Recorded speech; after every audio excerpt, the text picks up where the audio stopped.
Welcome students, myself Professor Vikrant Palanshah welcome you all in the lecture of the business management. नमस्कार विद्यार्थिनींनो, मी प्राध्यापक विक्रांत पालटशा आपण सर्वांचे business मॅनेजमेंटच्या लेक्चरमध्ये स्वागत करतो. We are learning the unit number 1 of our syllabus. It is management. आपल्या सिलेबसचे युनिट क्रमांक 1 व्यवस्थापन याचा आपण अभ्यास करत आहोत.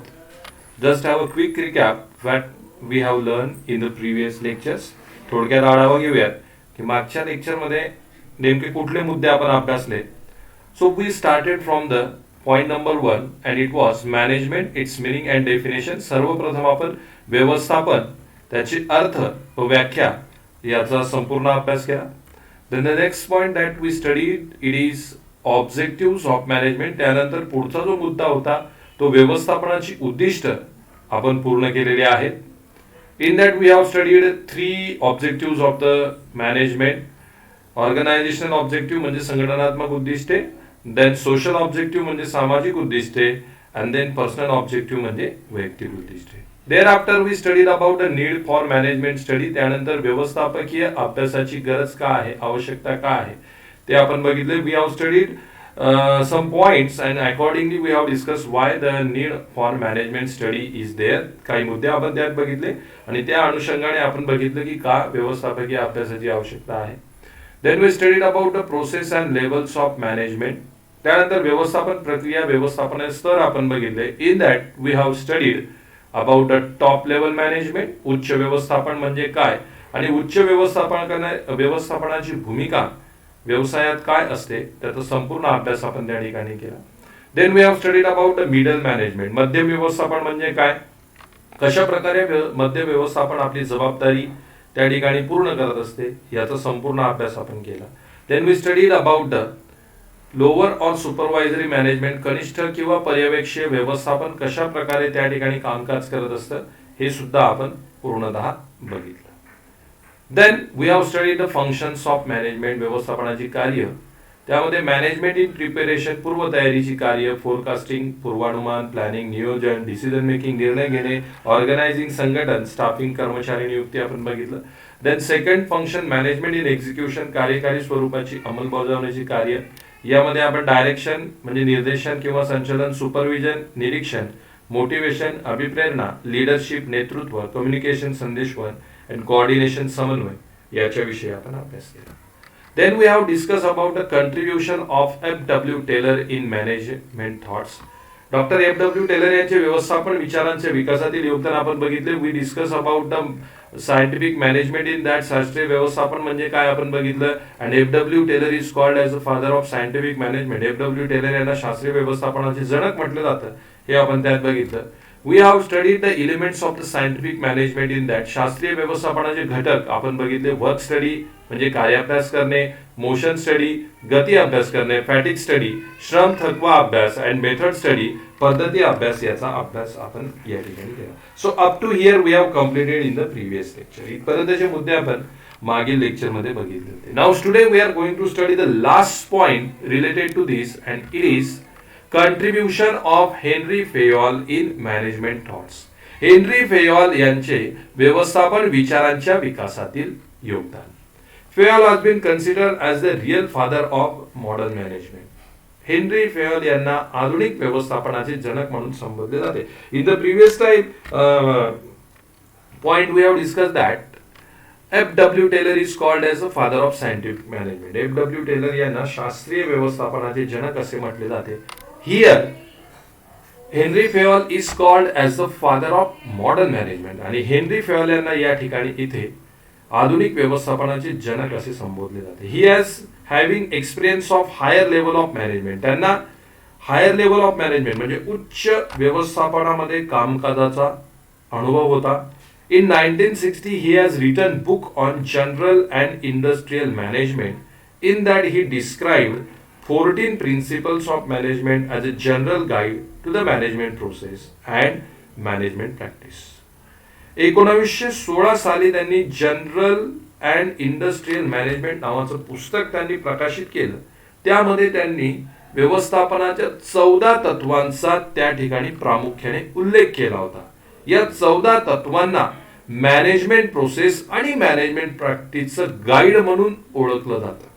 He has describe the popular non as 14 principles of management in book written by him in the year 1960 टायटल्ड general and industrial management. म्हणजे 1916 साली जे जनरल अँड इंडस्ट्रियल मॅनेजमेंटचं पुस्तक त्यांनी लिहिलं त्यामध्ये त्यांनी पॉप्युलरली 14 प्रिन्सिपल जे आहेत व्यवस्थापनाचे त्याचा उल्लेख केला आणि या 14 प्रिन्सिपल्सला मॅनेजमेंट मध्ये जनरल गाईड म्हणून संबोधलं जात असतं. Okay, now which are these 14 principles given by the Henry Fayol that we have to study.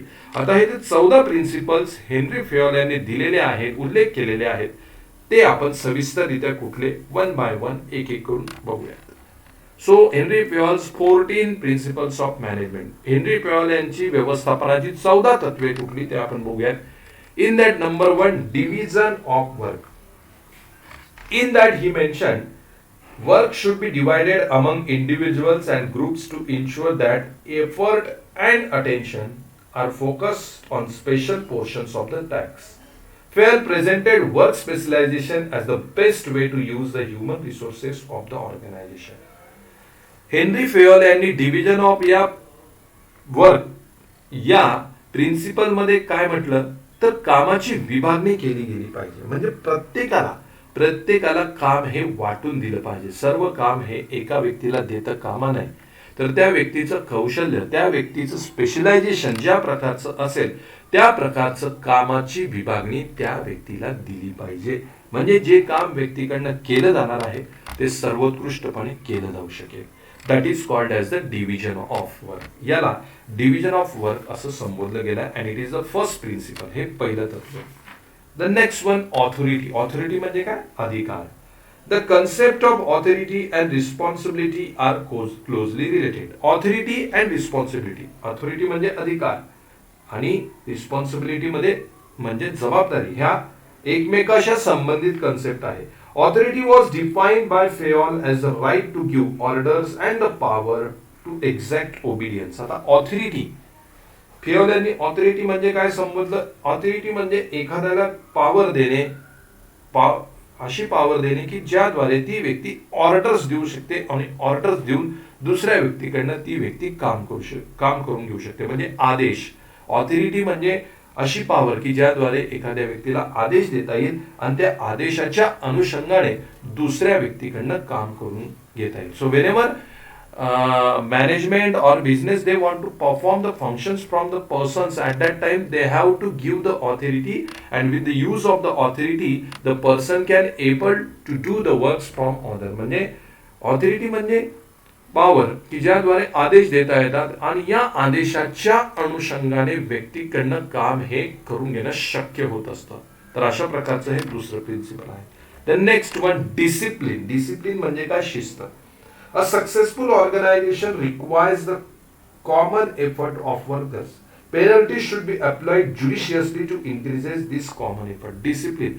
Whenever the work is done by the employee, at that time the proper discipline should be there. With a disciplined manner, the work should be conducted from the employee. म्हणजे ज्या वेळेस कामकाज हे कर्मचाऱ्यांकडनं करून घेतलं जाणार आहे त्यासाठी ते कामकाज शिस्तबद्ध पद्धतीने करणं आवश्यक आहे. त्या ठिकाणी काहीतरी शिस्त हवी. जर शिस्त असेल, डिसिप्लिन असेल तरच कर्मचाऱ्यांकडनं ते काम व्यवस्थितरित्या पूर्ण करून घेतलं जाणार आहे, अन्यथा ते काम पूर्ण करण्यात अडचणी येऊ शकतील. त्यामुळे ज्या वेळेस व्यवस्थापनामध्ये काम हे करवून घेतलं जाईल तर ते डिसिप्लिन म्हणजे शिस्तीला अनुसरून करून घेतलं पाहिजे. This is the third principle. The next one, number 4, it is unity of command. म्हणजे काय? एक वाक्याला unity of command. Workers should receive orders from only one manager. Whenever the work is done, work is completed from the workers, at that time the order should be issued by a single person only, a single manager only. That is called as the unity of command. म्हणजे ज्यावेळेस कर्मचाऱ्यांकडनं काम करून घेतलं जाणार आहे तर कर्मचाऱ्यांना फक्त एकाच व्यवस्थापकाकडनं ऑर्डर्स या दिल्या गेल्या पाहिजे. एकच व्यवस्थापक व्यवस्थापकाने एकच व्यक्तीने त्यांना ऑर्डर्स द्यायला हवी. That is called as the unity of command. The next one number 5 it is unity of direction. पुढचं जे तत्व आहे ते आहे युनिटी ऑफ डायरेक्शन म्हणजे मार्गदर्शन. The entire organization should be moving towards a common objective in a common direction. So whenever the direction is provided, whenever the objectives those are settled, the common objective should be there for everyone and common direction should be there for everyone. म्हणजे ज्या वेळेस व्यवसायाची व्यवस्थापनाची उद्दिष्ट निश्चित केले जातील किंवा व्यवसायामध्ये किंवा व्यवस्थापनामध्ये मार्गदर्शन केलं जाईल कर्मचाऱ्यांना, तर ते एकाच स्वरूपाचं असायला हवं, ते कॉमन स्वरूपाचं असायला हवं. याला युनिटी ऑफ डायरेक्शन असं संबोधलं जातं. And this is the 5th principle. Then next, subordination of individual interest. The interest of one person should not take priority over the interest of the organization as a whole. The organization should be given priority, not a person. This is called as the subordination of individual interest. म्हणजे ज्या वेळेस priority दिली जाईल तर priority ही संपूर्ण संघटनेला द्यायला हवी, व्यक्तीला नको. तर संघटना ही प्रमुख असायला हवी आणि व्यक्ती संघटनेनंतर असायला हवी. That is called as the subordination of individual interest and it is the 6th principle. Then next, remuneration. Remuneration म्हणजे काय? कामाचा मोबदला. Proper complete remuneration should be given to the employees for their work. म्हणजे कर्मचारी जे काम करतात त्या कामाचा योग्य तो मोबदला कर्मचाऱ्यांना दिला गेला पाहिजे. जेवढं काम कर्मचाऱ्यांनी केलेलं आहे त्याचा योग्य आणि मुबलक मोबदला कर्मचाऱ्यांना देणं आवश्यक आहे. That is the 7th principle. Then next, centralisation. Centralisation म्हणजे काय? केंद्रीकरण. Fair defines centralization as a lowering the importance of the subordinate role.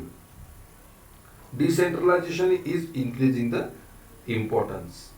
The degree to which centralization or decentralization should be adopted depends on the specific organization in which the manager is working. आता सेंट्रलायझेशन म्हणजे काय? केंद्रीकरण. म्हणजे जे अधिकार आहेत those should be centralized in the hands of the manager. म्हणजे जे अधिकार दिलेले असतील ते कुणाच्या हातात असायला हवे? जो व्यवस्थापक आहे, जो ग्रुपचा लीडर आहे त्याच्या हातात ते असायला हवे. And as per the situation that should be change. आणि जशी परिस्थिती बदलत जाईल त्या परिस्थितीनुसार हे अधिकाराचं केंद्रीकरण, सेंट्रलायझेशन सुद्धा बदलत गेलं पाहिजे. So it is the principle number 8. Next principle that is the scalar chain. Means hierarchy. Scalar chains means hierarchy. The hierarchical position should be working while the work is completed in the management or in the business. म्हणजे ज्या वेळेस business किंवा व्यवस्थापनामध्ये काम हे पूर्ण केलं जाईल तर काम पूर्ण करत असताना एक चेन, एक हायरार्की त्या ठिकाणी बनवली गेली पाहिजे. म्हणजे आपण हायरार्कीचा जर विचार केला, so at the first there is a top level management, managerial officers. Then at the second levels there are the managers. Then at the third level there are the officer and then at the fourth level there are the workers. तर अशा प्रकारची ही chain, अशा प्रकारची hierarchy त्या ठिकाणी तयार व्हायला हवी आणि या हायरार्कीनुसार काम हे केलं गेलं पाहिजे. That is called as a scalar chain. The next one, order. Number 10, order म्हणजे आदेश. For the sake of efficiency and coordination, all materials and people related to a specific kind of work should be treated as equally as possible. Okay, means order. The proper order should be maintained for the employees, for all the persons who are working under the management. म्हणजे व्यवस्थापना अंतर्गत, व्यवसाया अंतर्गत जे व्यक्ती काम करतात त्याची एक ऑर्डर त्या ठिकाणी हायेस्ट लेवल पासून ते लोएस्ट लेवल पर्यंत अशा प्रकारची ऑर्डर त्या ठिकाणी तयार करणं आवश्यक असतं. It is number 10. The next one, number 11, it is the equality. All employees should be treated as equally as possible. म्हणजे सर्व कर्मचाऱ्यांना समान वागणूक दिली पाहिजे. सर्व व्यक्ती ज्या व्यवस्थापनात, ज्या व्यवसायामध्ये काम करतात त्या सर्वांना एकच प्रकारची आणि समान वागणूक त्या ठिकाणी द्यायला हवी. That is called as the equality. It is the principle number 11. Then next, it is the stability. Stability of tenure of personnel. Retaining productive employees should always be a high priority of management. म्हणजे जे कर्मचारी संघटनेमध्ये कार्यरत आहे त्यांना जास्तीत जास्त कालावधीसाठी संघटनेमध्ये टिकवून ठेवणं ही व्यवस्थापनाची जबाबदारी असते. म्हणजे कर्मचारी जे संघटनेत आहेत त्यांनी संघटना सोडून जाता कामा नये. जास्तीत जास्त कालावधीसाठी तेच कर्मचारी संघटनेमध्ये टिकून राहणं हे व्यवस्थापनासाठी अत्यंत आवश्यक आहे. So it is the stability of tenure of personnel. Then initiative म्हणजे सहभाग घेणे. Management should take steps to encourage workers initiative. म्हणजे जे निर्णय व्यवस्थापनाद्वारे घेतले जातात, जे कामकाज व्यवस्थापनाद्वारे केलं जातं, त्या कामकाजामध्ये त्या निर्णयामध्ये कर्मचाऱ्यांनी इनिशिएटिव्ह घ्यावा. याबद्दलचं प्रोत्साहन व्यवस्थापनाने वारंवार कर्मचाऱ्यांना देणं आवश्यक आहे. And it is the principle number 13. It is initiative. And now the last one, the 14 number principle of the management. It is the esprit de corps. It is what? Esprit de corps means management should take steps. Management should encourage harmony and general good feelings among employees. म्हणजे काय? esprit de corps म्हणजे काय? कर्मचाऱ्यांच्या मनात व्यवस्थापनाप्रती प्रेमाची, आदराची भावना व्यवस्थापनाने निर्माण केली पाहिजे. म्हणजे कर्मचाऱ्यांना योग्य तो दर्जा देऊन कर्मचाऱ्यांच्या मनात कायमस्वरूपी व्यवस्थापनाविषयीची चांगली भावना, प्रेमाची भावना त्या ठिकाणी मॅनेजमेंटने, व्यवसायाने तयार करणं आवश्यक आहे. त्यालाच आपण काय म्हणत असतो? Spirit D corps. And it is the 14 number principles under the 14 principles of management. So in this way Henry Fayol has defined the 14 principles of management. Those are known as general guide of the management practices. अशा प्रकारे Henry Fayol यांनी एकूण 14 तत्वांची मांडणी या ठिकाणी केलेली आहे की ज्याला व्यवस्थापनाचं जनरल गाईड असं संबोधलं जातं. नंबर 1 डिव्हिजन ऑफ वर्क म्हणजे कामाची विभागणी. नंबर 2 ऑथॉरिटी म्हणजे अधिकार. नंबर 3 डिसिप्लिन म्हणजे शिस्त. नंबर 4 युनिटी ऑफ कमांड म्हणजे आदेशाची एकवाक्यता. नंबर 5 युनिटी ऑफ डायरेक्शन मार्गदर्शनाची एकवाक्यता. Number 6 subordination of individual interest म्हणजे संघटनेला प्रमुख स्थान देणं. नंबर 7 रेम्युनरेशन कामाचा योग्य तो मोबदला. नंबर 8 सेंट्रलायझेशन म्हणजे मॅनेजरकडे अधिकारांचं केंद्रीकरण. नंबर 9 स्केलर चेन म्हणजे hierarchical positions. Number 10 order higher to lowest level employee order. Number 11 equality म्हणजे समान वागणूक. Number 12 stability of tenure of personnel म्हणजे निरंतर कालावधीसाठी कर्मचाऱ्यांना संघटनेत टिकून ठेवणे. नंबर 13 इनिशिएटिव्ह म्हणजे कायम कर्मचाऱ्यांना डिसिजन मेकिंगच्या प्रोसेसमध्ये स्थान देणे. And number 14 spirit D corps म्हणजे कर्मचाऱ्यांच्या मनात व्यवस्थापनाविषयी प्रेमाची, आपुलकीची भावना निर्माण करणे. So in this way these are the 14 principles of Henry Fayol and it is a contribution of Henry Fayol in managerial thought. अशा प्रकारे एकूण 14 प्रिन्सिपलची मांडणी त्या ठिकाणी हेनरी फेयॉल यांनी केलेली आहे. आणि या 14 प्रिन्सिपल्सला हेनरी फेयॉल यांचं व्यवस्थापनाच्या विकासातील योगदान असं सुद्धा संबोधलं जात असतं. Okay. So in this way it is the last point of unit number 1. अशा प्रकारे आपल्या युनिट क्रमांक 1 मध्ये हा शेवटचा मुद्दा आपण पूर्ण केलेला आहे. And here the unit number 1 management is finish. अशा प्रकारे आपल्या सिलेबस मधील युनिट क्रमांक 1 मॅनेजमेंट आपण या ठिकाणी पूर्ण केलेलं आहे. I hope all of you have understood all the points that explain by me. जे सर्व मुद्दे मी तुम्हाला या ठिकाणी समजावून सांगितलेले आहे ते नक्कीच सर्वच्या सर्व मुद्दे तुम्हाला व्यवस्थितरित्या या ठिकाणी समजले असतील मी अशी अपेक्षा व्यक्त करतो. आणि परत एकदा सर्वांना सूचना करतो की लवकरात लवकर प्रत्येकाने आपले ॲडमिशन कन्फर्म करायचे आहेत. कारण की दिवाळीनंतर लगेच तुमचे फॉर्म्स जे आहेत, परीक्षेचे फॉर्म ते निघणार आहेत.